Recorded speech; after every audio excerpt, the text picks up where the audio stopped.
You are now tuned in to a Talkin' Shop Patreon community podcast. This is a BumpNFeed.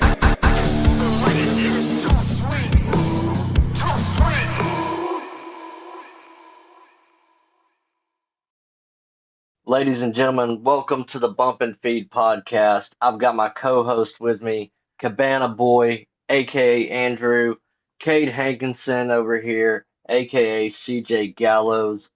We got a huge guest today.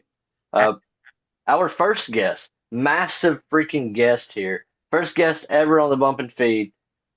We're gonna kick it off. This is a new chapter of the BumpNFeed podcast. We didn't want just anyone on the podcast. I know Cabana Boy probably wanted MJF on the pod, or John Cena on the pod, Ric Flair. We don't want any of those marks on the fucking podcast. And we don't contact them.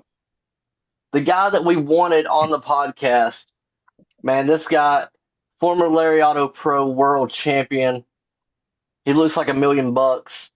He's got a beautiful head of hair. He's the United Pro Champion. He's the Jake the Snake Legacy Champion. Hide your girlfriends, hide your wives, because the Frat Daddy is in the house. Bryce Cannon, welcome to the BumpNFeed podcast. Hell yeah. It's all downhill from there. Like, nah, I'm no massive guy, no massive guest now. I appreciate that. That's awesome. And you forgot the SWL heavyweight champion as well. For long, bucko. Oh, okay. Yeah, we'll see about that. Oh, snap. Worry about D-Money. Bryce and I'm worried about D-Money first. Bryce. If Bryce can hang on to the belt long enough, then him and I will square off. But we're all friends right now. It's a podcast. We're not in the ring, so Okay, I will stand down. I'd like to see this match wherever it takes place. Maybe do it where it's not 5 hours away so that I can see it a little bit easier. I can definitely see it happening at a Lariato. We can do it at a Lariato. Yeah, they did turn me heel there. So, hey, I was there for that. The secret to the business, brah. I'm just kidding. I did it myself. Wasn't in the cards. Hey, I was really shocked. So it was a good one. I like the heel turn. Perfect. Yeah. No, it was actually one of those. Well, they didn't know how they wanted to do it, and I was like, well, why don't I just try to put the belt on him and just drop down? Then the fans bought it, which was awesome, because I was a little worried, like, okay, they're gonna know it's about to happen once I put the belt on him. But no, they bought right in. People were standing up clapping until I hit that knee. Yeah, I was videoing it, and then I was like, holy shit, man, what's he doing?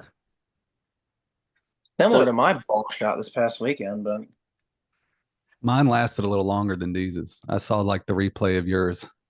Yeah, he ripped his. He just went. yeah, I saw that. It was like the fastest ball shot of all time. Damn.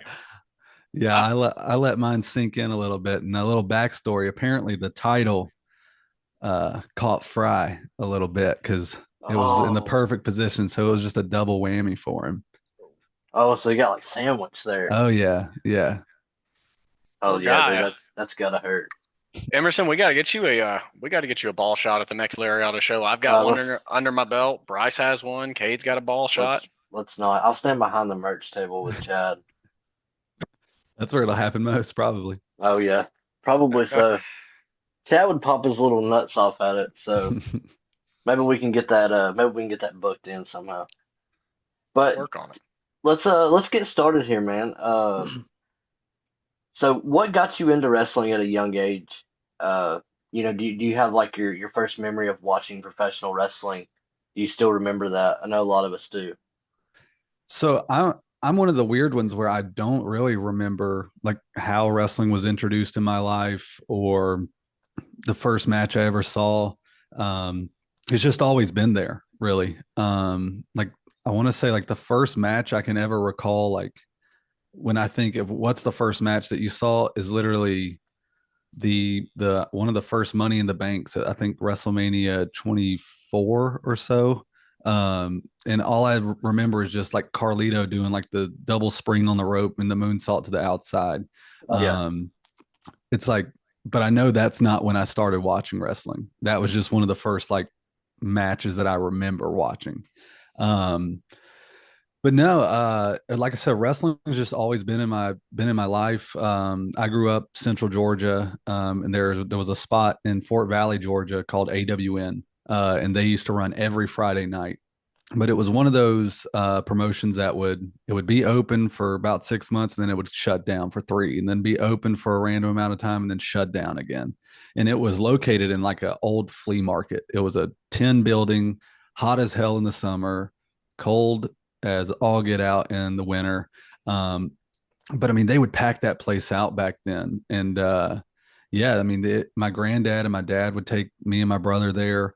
They used to have this guy named the Underfaker there, and it would scare the daylights out of me because they would use the Undertaker's like entrance music, and I would like hide under the bleachers because I thought old Mean Mark was fixing to come out. I was petrified, and yeah, I mean, those are my like first memories is just doing that. And then when WWE would come to the Macon Coliseum, of course, my granddad and my dad would take me there to see, WWE tours and things like that. So, I was never taken to any of the big Raws or SmackDown or anything. It was always just the local stuff. So I was actually a little spoiled in a sense because I found out what independent wrestling was pretty much before usually anybody else does at a young age like that. Yeah. So as you grew up, into teenage years, I think some people kind of fall out of it. It's like, oh, I'm too cool to watch wrestling. You get your driver's license at 16, or girlfriends and things like that. Did you ever fall out of love with wrestling? Was it always still a passion? No, I wrestling has been in my life up until now. I'd never followed football, hockey, never followed baseball. It's always been wrestling. Like, and anybody that is in my life, you can ask them that. Like, wrestling is all I know about. I hear guys in the locker room talking about basketball. I mean, last Friday they were talking about basketball, football, and everything. And I'm just like, I have no fucking clue who that is. Like, I mean, of course I know who the headliners are and everything, but I'm like, I have no idea what they're talking about. Yeah. So it was just always wrestling for me, and why I have no idea. I mean, I was the kid with the action figures. Every birthday, I was lucky because typically the games, like the video games, would come out around like October or so back in the day, and my birthday is October 1st. So my granddad, he would be one of the first ones to get a copy. This was before you could download a video game. He'd be the first one to pick it up and bring it to my house, whether he lived 2 hours away, 3 hours away at the time. He would get that copy and he'd bring it to me. So that was like a cool tradition we had together. But it was always centered around wrestling. Everything we did was wrestling related. And so I didn't care about any other sport because wrestling was all I cared about. And it's all I'll ever care about, I feel like.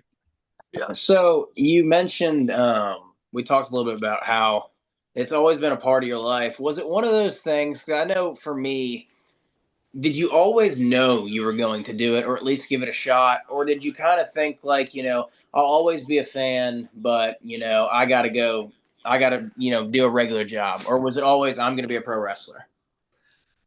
Of course, I mean, like it's almost like a kid wanting to be a firefighter or a police officer. It's like you want to do it, but chances of it happening are going to be slim to none. And I've always been like a realistic person in my mind. I'm like, I'm never going to be a professional wrestler. I would love to, but I know it's not reasonable for me.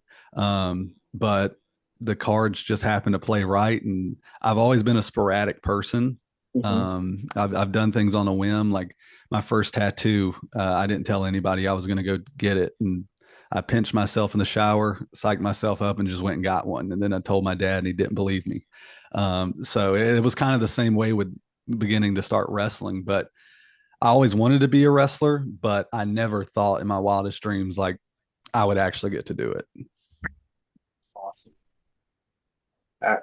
So, trying to think. What age? That's a great question to segue. What age did that happen? Was it right out of high school? Was it 20s? When did you get into it?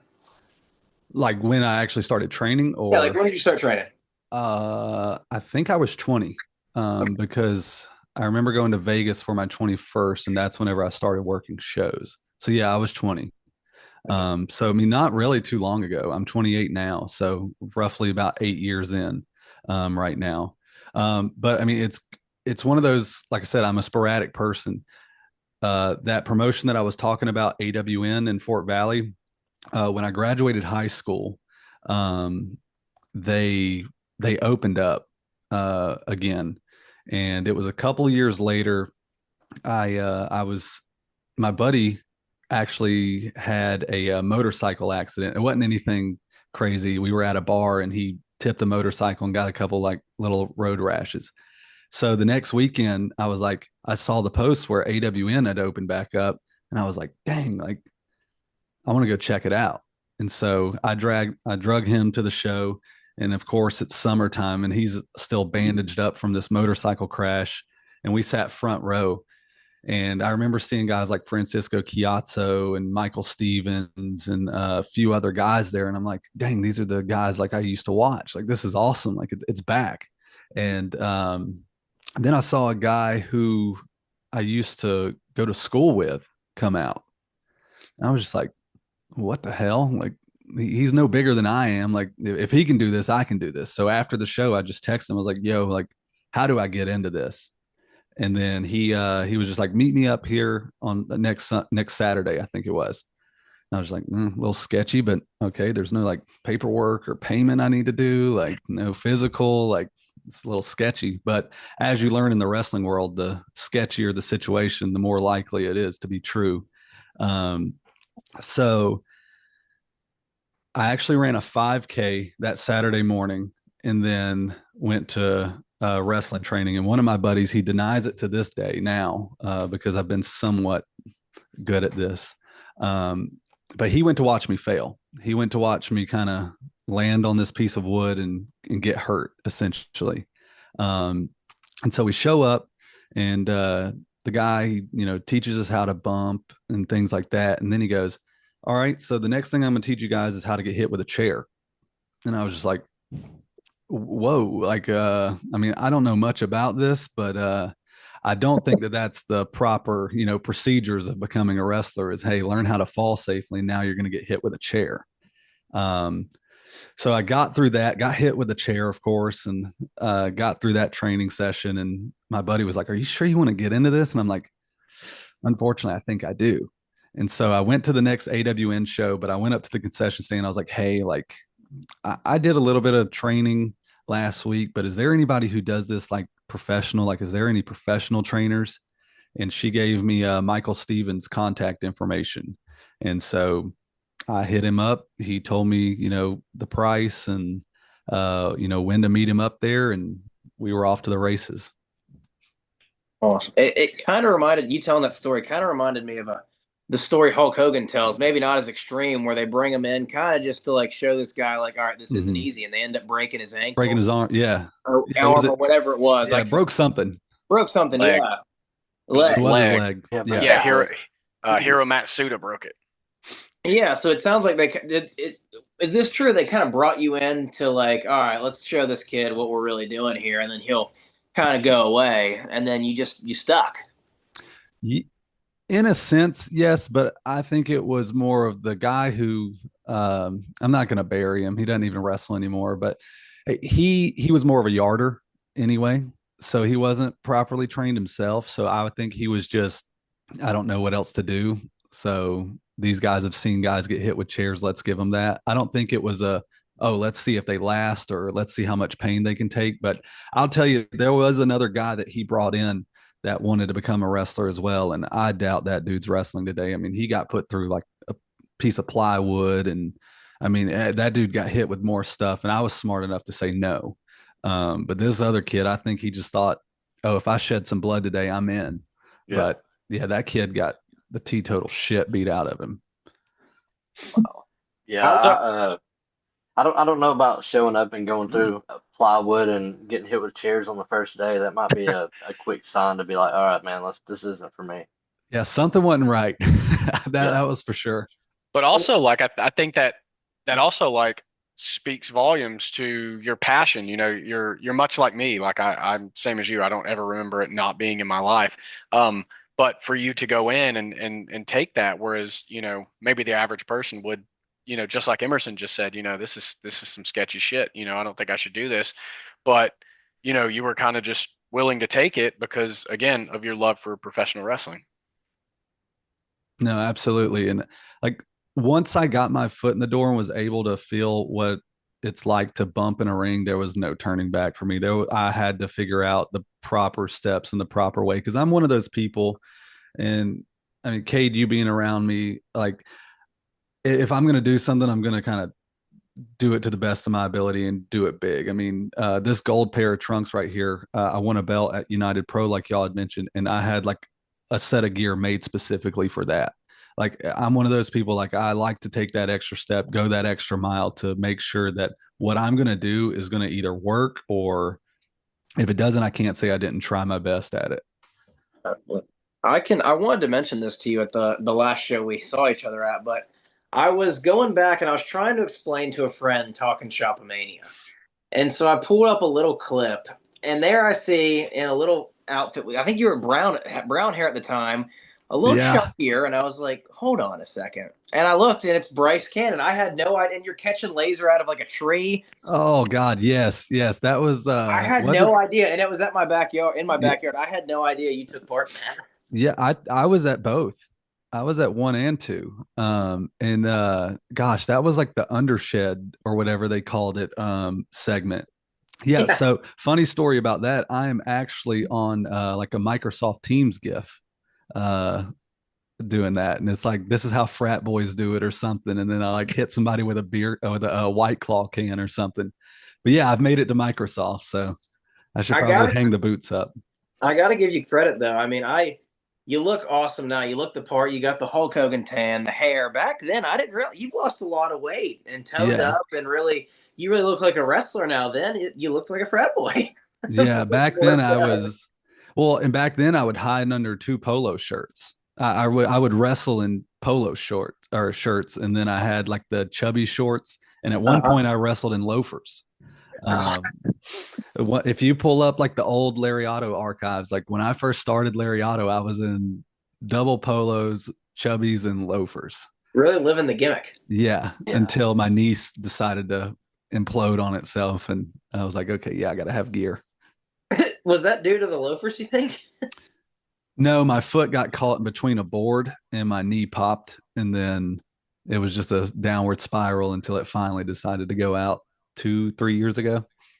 Yeah, I remember that happened. Obviously, well, that segues great into a question that we have: the highs and lows of professional wrestling, and how have you been able to navigate that? You said, I think 8 years in now. So what has kept you? I know you said wrestling's always been there and it always will be, but what keeps you motivated? What keeps your love for this industry there every day to, wake up and decide, I'm going to go through a table today, or whatever it may be? That's actually a pretty good question, because I genuinely don't know. I think it's just the love for the sport. There have been definitely times where I'm like, okay, I'm ready to give this up. Like there's no point at this time. Like I'm not going to make it. Like I said, I'm 28 and I'm telling myself, oh, it's, they're never going to look at me like I'm too old now. I mean, that's the old mindset to have really nowadays. It's like, you can be a little older, but, no, I think it's just the drive. I think I am confident enough in myself now. I feel very confident. Like you said, I've worked so hard to get the look and present myself a certain way and get my actual brand over to the point where I don't know what I would do without wrestling. But it's not a situation like a Ric Flair where I don't know where Bryce Cannon starts and stops in my real life. I know how to shut it off, but I don't think I would be able to shut it off forever. Like if I just decided to give it up, I wouldn't be able to do it. Which, I mean, I helped book a show in Savannah. So if I quit the in-ring stuff, I would definitely want to pursue that. But I think overall, it's just the drive that keeps me going. Kind of like you would live with that regret if you gave it up now, knowing that you don't know what tomorrow brings. Right. You would have to live with that. Yeah, exactly. I completely understand. And it's like I've got the right people in my corner. It's just one of those things where it's a catch 22 because I'm not one of those people to bug a lot of people and beg for opportunities. If I'm going to do something, I want to do it on my own. Like I will ask like, hey, like what are these contacts? Who do you know with this? But I don't ever want somebody to, hey, Bryce is asking for this spot. Like, can you get him in? Like, I never want to be that pity booking.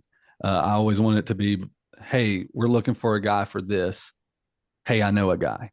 Yeah. His name's Bryce. Like, Yeah. I always want to be that guy versus the, can you get this guy on this show? Like, he's asking, like, can you do it? Well, I can actually remember a time not too long ago where I actually witnessed this live. The higher ups at MLW had reached out to my dad, and they're looking for a guy who could wrestle Paul Walter Hauser. And we think about it for a second. We're like, well, who can we send that won't embarrass us that we sent him, and who could really take an advantage of the opportunity, and maybe something after that will come from it. And the first name, all right, Bryce Cannon. And I think originally this was like a month into me like training, and he wanted to give me the nod and be like, "Oh, Cade can do it," but I knew nothing other than Yeah. So he was like, "All right, who can actually do it?" And then obviously, I don't know if it's aired anywhere. I know Fusion is debuting on YouTube, or if it's going to be a Fusion thing. But you had a match with Paul Walter Hauser, a movie star.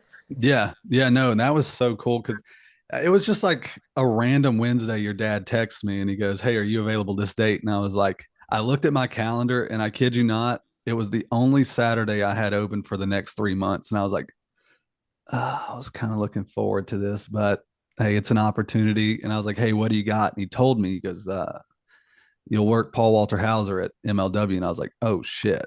Okay. Yeah. Yeah. No, absolutely. I'm glad I said yes. Cause I said yes before he told me what it was. But I was very glad that, you guys thought of me for that opportunity. Cause I'm one of those, I don't take those things lightly. Like if somebody is going to put me in that position, like it's a lot of pressure that I put on myself because it's like, okay, Gallows' name is on me now. Like, this is an opportunity to work for a nationally known company, whether it be the biggest company or not. This is an opportunity to work a freaking movie star. Like there was just so many things, and I feel like the match couldn't have gone any better. Court loved it. He came and put me over after the match, and then I actually had one of the MLW guys come up to me and say, "You just got more praise from Court Bauer than I have in the last 4 years of being here." And I was like, well, you need to change your act then. Like you need to do something better. And but no, Paul loved it. Like me and Paul stayed in connections still. He just tagged me like an Instagram story. I am still waiting on it to air. They didn't tell us when it would. So we're still waiting on that. But no, that was a very cool opportunity because when I showed up, I didn't know. I'm so used to showing up to these companies and being extra talent, helping with load in, helping with whatever, staying out of the way. But there, it was just such a different experience because I was technically booked talent. I was wanting to help put up the ring. I was wanting to help and all, and they were like, "No, you stay out of the way. Like we don't need you getting hurt." Yeah, and I was like, "All right, cool." And people knew my name versus having to introduce it. Where's Tracy? Absolutely. Oh, sorry. Oh, no worries. So, well, obviously, I think when that airs and people see everything that you put into it in the body of work, there might be some things, a lot of followers, and new followers, maybe at least. Yeah, that would be great. That could be in the works for you once that airs, wherever, whenever it does. I have to imagine Paul Walter Hauser is going to be on Fusion. Right. I don't want to talk the whole time because you and I can talk all day long. So I'll let some of my other hosts ask any other questions or whatever they want to hear from Bryce Cannon. Yeah, Cabana, you've been awful quiet, man, the whole show. I feel No, like. man, I'm just listening, and Cade, you mentioned that your dad, immediately thought of Bryce as a guy to call for this spot in MLW, and I know Emerson and I, when I first pitched this idea to start bringing talent onto the program and doing interviews, Bryce was one of the very first names. He was for sure in the top two. I was like, we should get Bryce on here, man. And I've not Bryce and I just actually didn't have a match together, but we're involved together. I'm D Money's henchman, and that's really the first like real interaction I've had with Bryce. You always go backstage and you shake hands and you're super respectful. And I think I've been around Bryce I don't remember if Bryce, were you at the very first Lariato show? I was not at the very first Lariato show. I started working with Lariato at like the Turtle Cove shows and Okay. things like that. My first Awesome. Lariato show, I think, was at like a Jackson theater. Like it was in like a legit theater, Yeah. where the ring was on a stage and there were like theater seats, and there was supposed to be a rumble, but the rumble got canceled, and so I was a ref. And then so they were using me as a ref for like 3 shows until Dominic Stuckey was like, "What are y'all doing? No, this guy is a wrestler." And then so I forgot what it was, but they told me to suit up, and that was whenever I was wearing the loafers and chubbies and double polos, and Micah Taylor popped. He loved it, and they never looked back then since. Yeah, yeah, same. I remember being backstage at I think I honestly am about 99% sure I was at the very first show, and I worked them for up until COVID, as many as I can. And then I remember seeing you back there with your whole gimmick on, and I remember thinking even then I was like, shit, dude, like that's like a gimmick. Like he's not just out here in tights and same shit. Not to put anyone down, but there is kind of everybody kind of has tights and kick pads and boots or whatever. Kind of looks the same, but you had like a totally different look, and then you had your paddle with you. And I remember talking to my buddy that I was there with, and Cade. Cade was just a kid, but I remember talking to him and like this kid's got a gimmick. Yeah, no, and that's what I've always loved, because I've never been like super athletic. I've never been the backflip guy. I've never been the, you know, cool move. I'm gonna wow you. I want you to remember me because of an action that I did in the ring that wasn't a move. Because every guy on the card is gonna do a move. It's just gonna happen. But if you can remember the guy with the paddle, the guy with the blonde tip, the whatever you remember about me, the guy who's folding his polo shirts, the guy who's choking guys with polo shirts, you're going to remember that over, oh, that dude did a pretty good suplex out there. He does the best suplex in the world. You're going to talk about the character more than, and that's something that I got being at independence shows from a young age. I remember high-fiving the baby faces, or the heel telling me to shut up. That's what I remembered. I couldn't tell you a single match that I watched, ever, but I can tell you, yeah, Micah Taylor used to have long blonde hair and dark hair on one side, and he'd come out and high five us in the crowd. He'd get in the crowd with us and things like that. I could tell you that, and I can still picture that in my head right now. So characters have always stuck out to me versus a guy who can do cool moves. Yeah, I agree with that, man. Sorry to cut you off, Cade, but when I see you at the Larry Auto shows, you definitely stand out, whether it's the hair or you always have really nice gear. I don't know who's making your gear, but the gear's always on point, the hair's always on point. You always look like a star. And I think that really stands out because like you said, who cares about the DDT or the super kick, It's like, oh, I remember the guy with the hair, or I remember the guy with the flashy gear. So I really think that's a good thing, that the character to focus around that much more than the moves. And Yeah. that. Go ahead, Bryce. No, I was just gonna say, like, I appreciate you pointing out the gear, because here recently I've my girlfriend has actually started making my gear. She made these two right here, and she just started sewing 2.5 months ago, maybe 3 months ago. Oh, wow. And her goal was to start making my gear, and I think I've got like 4 or 5 sets now, and like she does amazing. Like I think she's gonna try to start taking orders, but we're in the process of figuring that out. But no, she's great. I had a question, actually. I got a chance to meet your girlfriend at one of the previous shows, and I kind of wondered, like, was there any? Did she feel a certain way, or did she have, when you're doing the whole "don't touch the tip," which obviously is a reference to your hair? Right? Yeah. Get your head out of the To gutters. some audience, you read in between the lines, and you kind of have this gimmick where you're sexualizing your hair. But did she feel a certain way about that? Because you got the charisma and you got the tan, so I figured maybe girls want pictures or something like that. Did she have a problem with it? No, not at all. She's very cool about it all, which she knew nothing about wrestling coming into our relationship, and That's then better. That's yeah, better. and then she's kind of, like before we dated, she even kind of saw how fans were towards me. And I mean, I don't ever like if I'm taking a picture with somebody, I'm not trying to be a part of the Me Too movement and everything. So if we're looking like we're hugging, my hands are not touching anybody. Yeah, It's exactly. my arms look like they're around you, but I'm not touching anybody. And it's one of those things. I mean, girls are going to try to say stuff and things like that. And in character, I may say something like that, but then she doesn't care. She doesn't listen half the time anyway. So as long as there's money coming through, she's fine.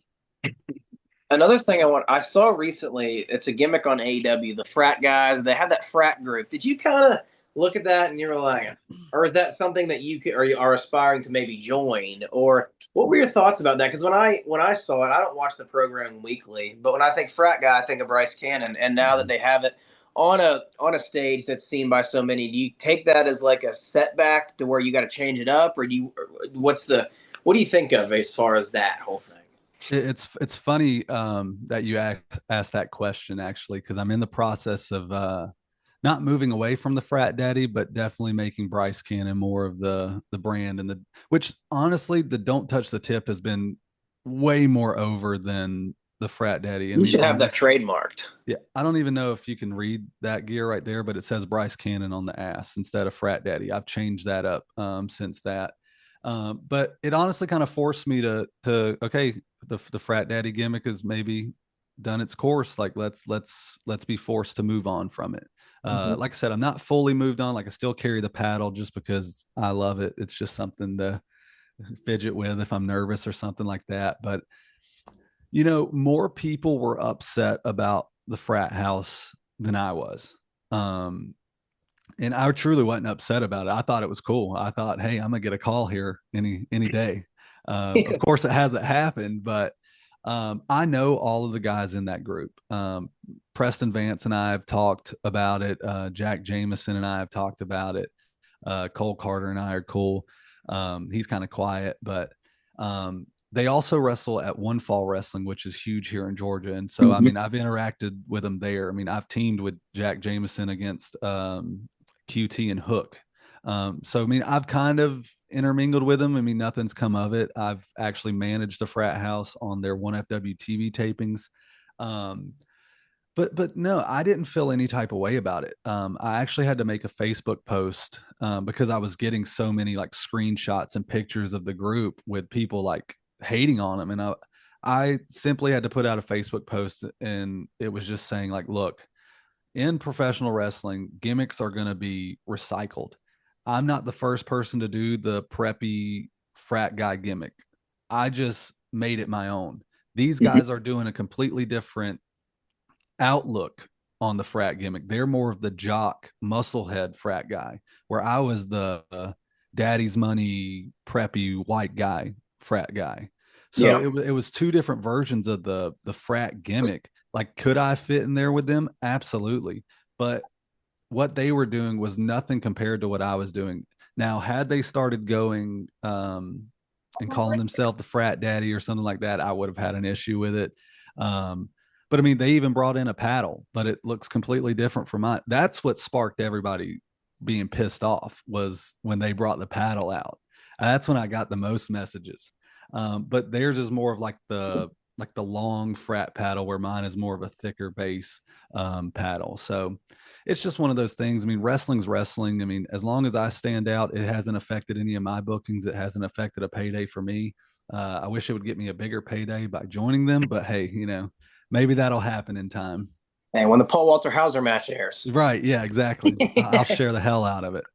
Yeah, absolutely. Yeah, Guys. so I've seen that I think maybe I've heard that you've done some stuff with maybe Ring of Honor or AEW. Can you talk about that? Have you got to do any like extra work for any of the big two, I guess, here in the States, WWE, AEW? Yeah, I've actually worked for every major company now. I've worked for MLW. I've worked for NWA. I'm actually working for NWA this Sunday up in Augusta. I've worked for Ring of Honor, AEW, WWE. With WWE, I didn't get anything, but I was there, so that was cool to say. But with AEW, I've had more opportunity to, prove myself and actually wrestle and get in front of a crowd. It was, I believe, right after COVID, which was super cool because they were in Savannah and we got asked to come. And I have a huge wrestling history in Savannah. And so the in market arena was new. And so AEW was there and I got picked to have a match. Funny enough, with Jack Jameson and his partner, Brandon Bullock, I think was his name at the time. And we wrestled in Helico and Butcher and Blade. And so we were like semi-main of Dark. So, and luckily we were before the show started. So this place was full. And this is when AEW was in their hotbed. I mean, I think there were like 12,000 people there. And I just remember the entrance, their entrance happening. And I'm just standing in the corner, just like, you always hear to soak it in, soak in the moment, take in the moment. And I was just looking like, holy shit. Like I may not have made it, but I've made it. Like I can say like I've wrestled in front of an arena full of people. And then it was just so surreal because they had pyro. So like the pyro's going off and stuff like that. And I'm just like a little kid. I'm like, holy crap. Like I wasn't even thinking about the match at that point. So that was super when the cool. match started? What's that? Did you blank when the match started? Oh, well, luckily I did start the match, but Angelico was doing so much like grappling stuff. He just told me to just be loose and I didn't have to remember anything. So luckily I did blank because I was like, holy crap. And then he says bump and I'm like, oh shit. Okay, let me go. Yeah, no, it was just a cool experience. And then Ring of Honor was super cool. Because they played into the tip gimmick. I wrestled Grizzled Young Vets and Isla Dawn. So it was like a six person mixed tag. And they were like, hey, we want you to break up the women's pin. And so I did that. And I mean, the place started booing so loud. And I was just like, oh, I could do this every week. This is great. And then once he grabbed the tip, like it exploded again. And every time I've gone to Ring of Honor or AEW, they've had great reviews or, positive feedback for me. So I'm not one of those people that beat myself up because I didn't get a job off of that match or anything. I'm one of those people that I'm happy I got the opportunity to do it. Well, I feel like here in Georgia, I know, if I'm on Instagram, looking at anything, you're a pretty big name, I would say here, especially here in Georgia. I've seen you at Southern Honor and some of these other places, but I always say, Georgia kind of sucks for wrestling, but really it's really not as bad as I say it is. Maybe North Georgia, Mhm. a little bit more than, South Georgia and Central Georgia. But you're a pretty big star around these parts, I would say. You would agree? Yeah, I mean, I've definitely worked my way there. There were times where I'm like, this is god awful. Like, what works around here? But then you figure it out. And I definitely feel like I'm that guy that they can kind of put wherever, and I will make the moment of it. And that's honestly been my journey at Southern Honor. I used to be the kind of the comedy guy that they would send out. I mean, I remember getting put in a mask and being sent in a rumble to not be Bryce Cannon, but I was Brandon Canyon. Like it was this dumb thing where like I lost all of my rumble qualifying matches. And so they put me under a hood but like it was a hood where the top was cut out. So the tip was just still poking out of it. like it was little stuff like that. And instead of saying no to that, I'm like, absolutely. Like that sounds fun. And so like little things like that, like I was getting jobbed out by guys and things like that when I first started. And now here I am holding their Jake the Snake Legacy title. I was DDT'd by Jake the Snake in a Southern Honor ring. I'm pretty sure I took the last DDT in the Southern Honor ring. Well, from Jake the Snake ever. So it's one of those things. It's like I've built myself up to be one of the top guys in Georgia. Yeah. That's awesome, man. You have such a positive attitude towards everything, and it almost reminds me of a guy you've worked, which we were going to kind of touch on, some of the bigger names you worked, but it almost sounds like a little bit of that Matt Cardona mentality. And I know he's a guy you've worked. You've worked Matt Hardy, and you mentioned QT, and what's that like working these bigger names, especially someone like a Matt Cardona, who had a notable run in WWE, and then kind of became known as a toy guy, and then went to the Indies and really made a name for himself and made the cover of PWI as an indie guy, and then comes back to WWE, and the same with Matt Hardy. He's been to the top and he's worked Indies and he's back. So what's that like working a big name, for somebody like you who's big around here but may not be nationally known? I mean, I think the question would be for them, really. What's it like to wrestle Bryce Cannon? Because once you wrestle Bryce Cannon, you get signed again. Like, what the hell? Like, There we go. no, but no, it's humbling. I'm that guy that a company trusts to work this big name, knowing that they have millions of dollars they got to make, the rest of the year. If this person gets hurt on this show, like, you just ruin their trajectory for whatever they had going for them. So to be put in a position to take care of that person, like, I love it because it makes me be a better performer. It makes me want to learn, okay, how do they want to structure a match versus how I would do it? What kind of psychology do they have so they don't get hurt? Is there something that I could fix to make sure that none of my opponents, whether they're a known name or, a green guy, to make sure that they walk home safe that night. But it's a humbling, feeling knowing that I'm that guy. But I don't take it lightly. Like, for the Matt Cardona gimmick, I mean, I talk about going above and beyond. I had specific gear made for that. Matt Cardona's like favorite colors are like purple and things like that. So I had like sequin purple gear made. If you go back and watch it, I put it up on my YouTube. Finally, they gave me the clearance to do it. But before the match, like, Matt was so cool about it. Like, we used the paddle. I've actually got the signed paddle actually right here behind me. Wow. Matt signed it and I signed it. And I've got a picture where he's hitting me with it. But I remember telling him, like, hey, I want you to hit me with the paddle.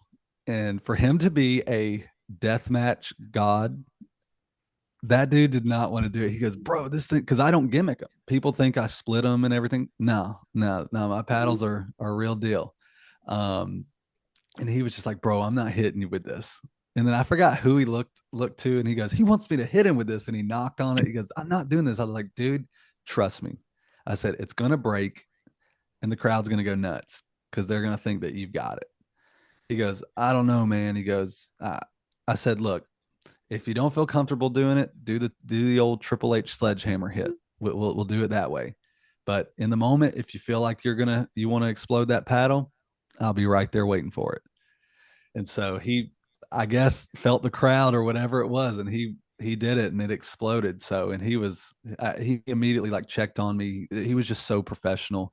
But before the match, he cut his promo and he was like, Bryce Cannon, he's got potential. He's got a great tan. He's got great gear. And I was like, fuck, I don't even want to go out now. Like, he's the shits in the ring. Like Yeah. you could say that afterwards. Like, but that match, I mean, I felt so great after that match with Matt Cardona.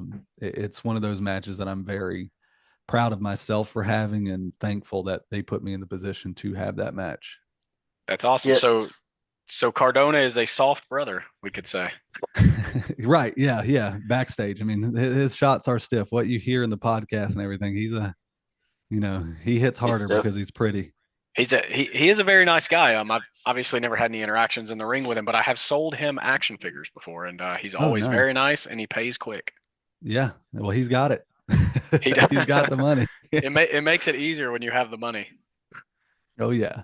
So speaking of working, Matt, another Matt that you've worked, I saw personally, you worked the triple threat with QT and Matt Hardy, for Lariato Pro. Anything that you learn from these guys, like a Matt Hardy or a Matt Cardona, that if you that since you've had these interactions with them, that you've changed about yourself to to better your career. Yeah, just pacing of things. Matt told me, you know, if you're wanting to make it to TV, you have to wrestle like you want to get to TV. And what he meant by that was letting stuff register, allow commentary time to put over what you just did to somebody. Like if you did a pin, you shouldn't be getting right up, you know, picking somebody up, because the commentary team is more than likely putting over the fact that this dude just kicked out of a dope move that you just hit him with. And they can't do that if you're pinning him and now you're right on top of that guy, because they're going to have to call the action of what's actually happening. So that was one thing that Matt, was talking about during our match. And that was actually one of the only critiques that he had. He highly enjoyed the match, and from what I hear, I mean, he talked very highly of it away from me as well. I do got to ask though, since you were there in person for it, what did you think of the triple threat Matt Hardy QT match? I liked it, man. I liked it. So when I was there, I was like, first off, I've never seen Matt Hardy wrestle in person ever. So I was pretty stoked to see it. And I watched the match. Obviously, I'd seen you wrestle before at Lariato, maybe once or twice before. Like I said, not to blow smoke up your ass or anything, but man, you look like $1,000,000. So to see you in there with somebody like QT and somebody like Matt Hardy, who I grew up watching, it was awesome. And then I've watched it back on Triller, Lariato Pro on Triller TV. I thought it was great, man.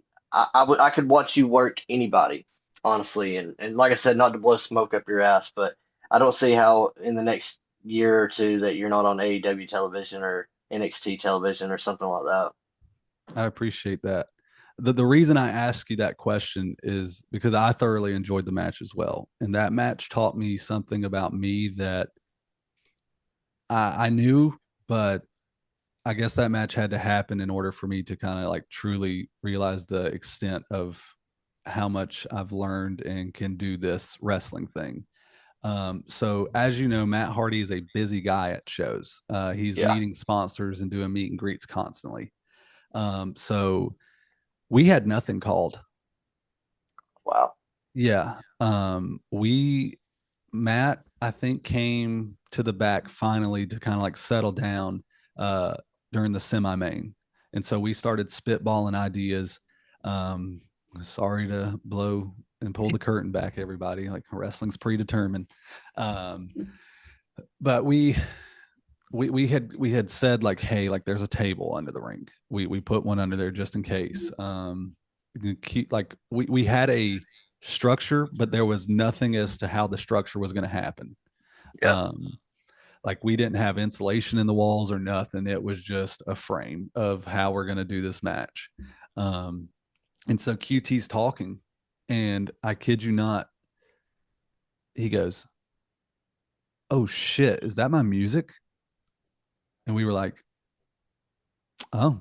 He puts his jacket on and he goes, "All right, see you guys."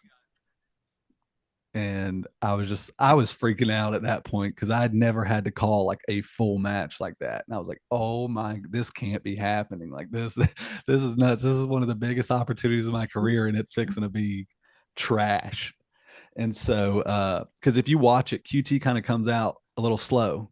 And Yeah. that's why he had no idea. Like nobody came and got us like, hey, you guys are up next, you're on deck. It was, oh shit, that's my music. Coat on, there's QT.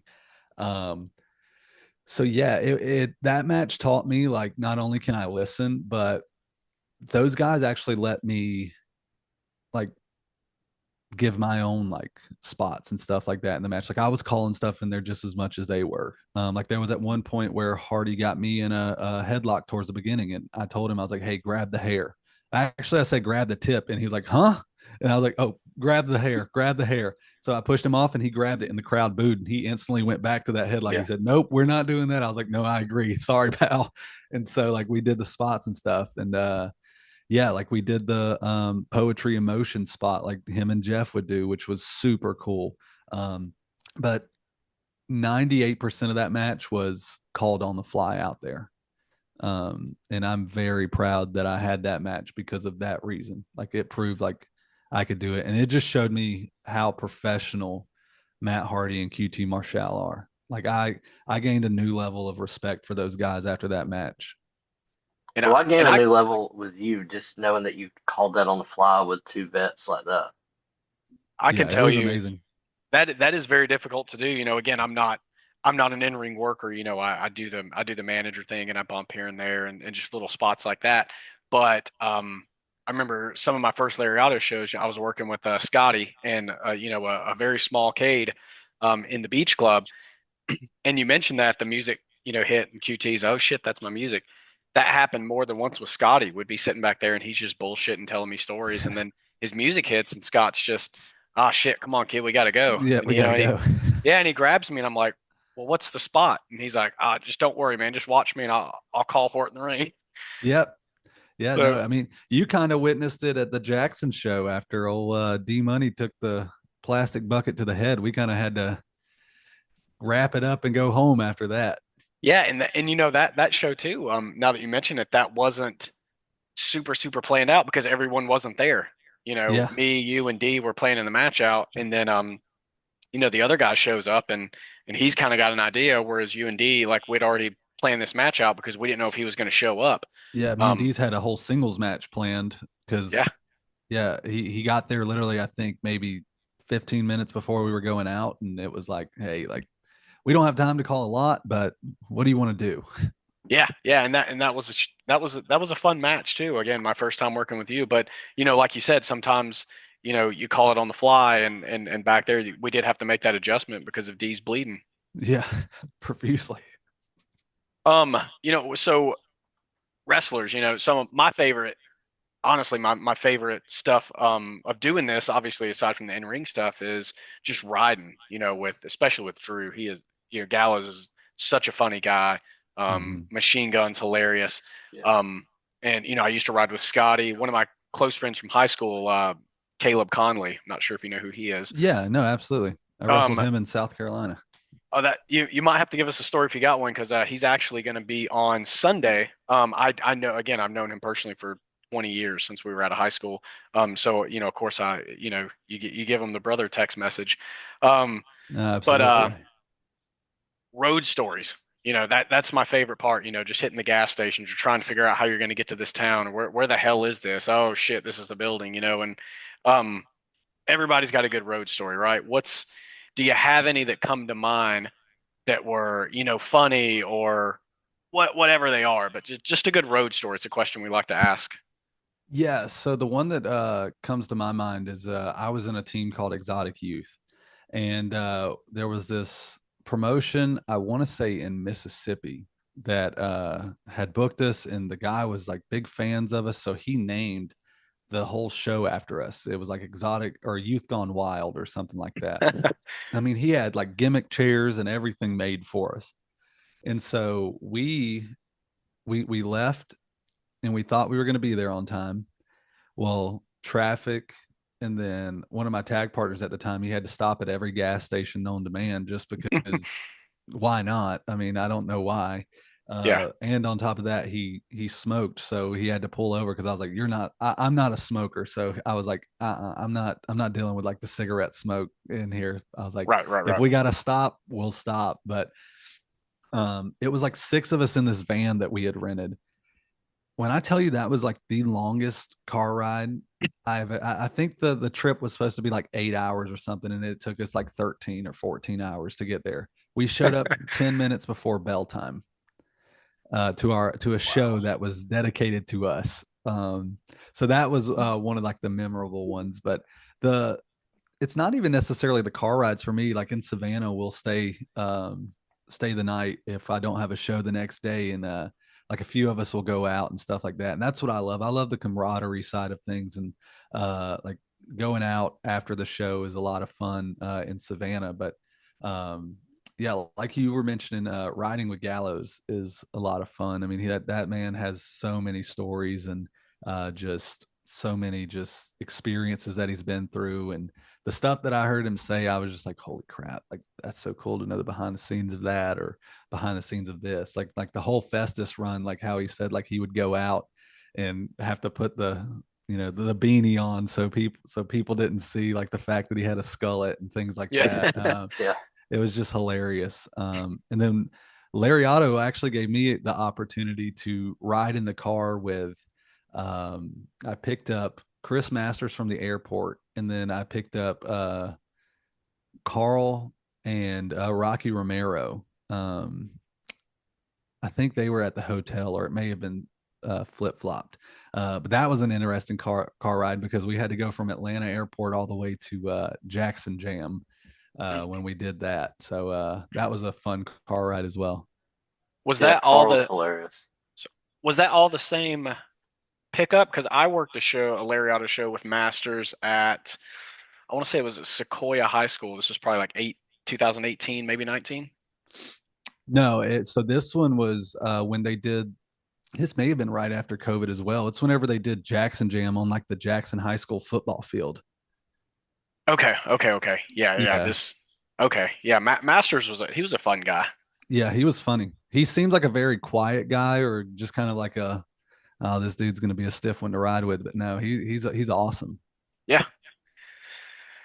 As we wrap this up, Bryce, I don't want to take up too much of your time. My last question, I guess, for you. Anybody that's starting out, a young kid, fresh out of high school, or maybe somebody even, in their 20s that wants to become a professional wrestler, what is your advice to anybody like that? I would just say, know what you're getting yourself into, but it's hard to do that if you don't know. Yeah. But I think I would just say make sure you have tough skin, because there's going to be people that you share locker rooms that aren't going to like you. There's going to be people who are jealous of the spot that you're in. There's going to be people who don't think you're deserving of the spot that you're in, or the politics that go behind it. Like if you're easily offended, or butt hurt about something, like this isn't for you.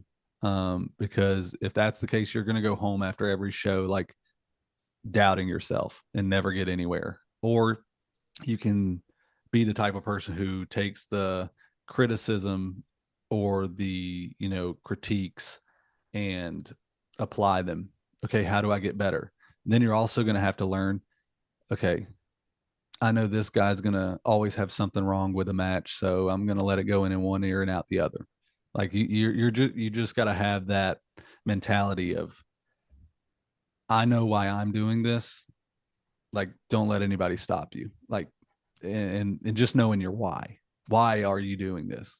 Like, who are you doing this for? Is it you? Is it your family? What are you doing this for? Is it because you love it? Is it, you want to make money? Because if you want to make money and you don't have that thick skin to start with, you're in trouble, because the money's not going to come right away unless you're just a freak athlete. So yeah, I feel like you have to love it. Yeah, no, you do. And so I would just say, do your research and just know what you're getting yourself into. Yeah, 100%. I agree. I'm not in the wrestling business, obviously. I'm in the podcast business, the professional wrestling journalist business, as Machine Gun likes to say. Um, but as we wrap up, do you want to plug anything? Any big shows coming up? Plug your social media, anything. Where can the people find you at? Yeah, no, absolutely. I mean, we've got a lot of shows going on. I mean, this Saturday, I'm actually wrestling Santana Jackson. He's like the Michael Jackson cosplay guy. I've seen that guy. Up in, let's see, where is that? Pickens, South Carolina. This may air before then, it may not. But I'm doing that. That's just a fun little plug there. Biggest shows right now, July 25th, Coastal Empire Wrestling in Savannah, Georgia is putting on the absolute biggest show that we have ever put on as a company in its 6 years of existence, with Legends of the Low Country. We've actually teamed up with Nine Line Apparel, which is based out of Savannah, Georgia. They are nationally known apparel company. All like pretty much their proceeds and things like that go to the Nine Line Foundation, which is helping like wounded soldiers and veterans, be able to afford life. So if you're in the area or you're not, make the travels. I mean, we've got some stuff in the works. We haven't fully announced the card or who's going to be there. We do have some special appearances that will be taking place. and we're actually still confirming some more. So we've got the Atrocity Cruel, former MLW World Heavyweight Champion, on the card. We've got 76-year-old superstar Action Mike Jackson on the card. Myself, Cornelius Pepperbottom, our heavyweight champion Hunter James, and a stack full of your Coastal Empire Wrestling favorites.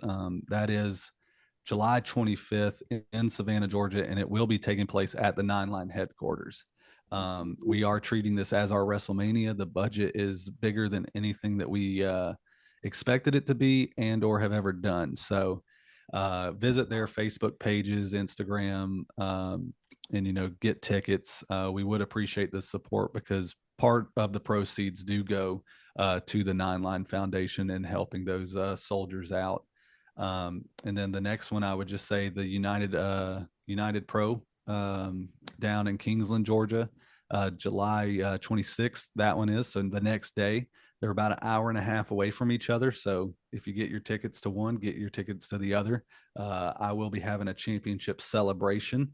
So we'll see who tries to ruin that fun. But yeah, I mean, a lot of big things happening. Follow me on social media because I try to promote everything that I do as much as possible. I believe we got a Lariato show actually July 11th. July 11th. Yep, July 11th. Hopefully promotion will start airing out on that one. I do know there's a poster in the works, so look forward to seeing that. And what are your socials, Bryce? Yeah, I completely forgot to say that whenever I said the social media part. But you can get me on Facebook with Bryce Cannon, and then Instagram, Twitter at Real Bryce Cannon. Well, Bryce, I appreciate it, man. I don't want to take up much of your time, but I do appreciate you coming on to the Bump and Feed. You will be our first guest. So we've been doing this podcast for some time now, but you will be my first guest as on the Bump and Feed. Talking Shop presents the Bump and Feed podcast. So I appreciate your time. I hope to have you back anytime that you wanna hop on, man. The room's open. Yeah, absolutely. This was a lot of fun. Man, thank you very much for coming on, Bryce. We really, really appreciate it, man. Yeah, absolutely. All right, man. We're out. Ladies and gentlemen, thank you for tuning into this episode of the Bump and Feed podcast. I'd like to say thank you to my guest, Bryce Cannon, the Frat Daddy. Thank you to my co-host, Cabana, CJ Gallows. Thank you guys for helping me with the podcast as always. Tune in next week. We got several guests lined up for this podcast coming up in the next few weeks. Make sure you're following all the social media pages, at Hill Emerson on Instagram, at CJ Gallows on Instagram, at Andrew Hess, HESS 86 on Instagram, at Bump and Feed on Instagram. Check the merch sites, prowrestlingtees.com/Bump and Feed. Head over there, get some merch. I have everything marked down pretty cheap right now. But yeah, guys, thank you for your support. Any questions, any comments that you have on the podcast, make sure you send those over to the email bumpandfeed@gmail.com, and I'll make sure to read them on the pod live with CJ, with Cabana. But yeah, guys, I wanted to come on at the end of this video and say thank you to everyone for listening, taking the time out of your day, listening to us ramble about professional wrestling, right? What we're all here for. It's what we love. So yeah, guys, thank you. And a special shout out to Big LG Gallows, the Machine Gun Carl Anderson, for allowing us this platform, allowing us this time on the Talking Shop Network. Thank you to Big Mel, the producer, for everything that you do. Thank you for DJ Dominguez for everything that you do with the intro and everything else. Everybody in the Grunt Game podcast, everybody in the Talking Shop Network, everybody in the patreon.com/Talking Shop. Stay tuned. I have a lot more guests lined up for this show. It's going to be fun. I hope you guys enjoy it.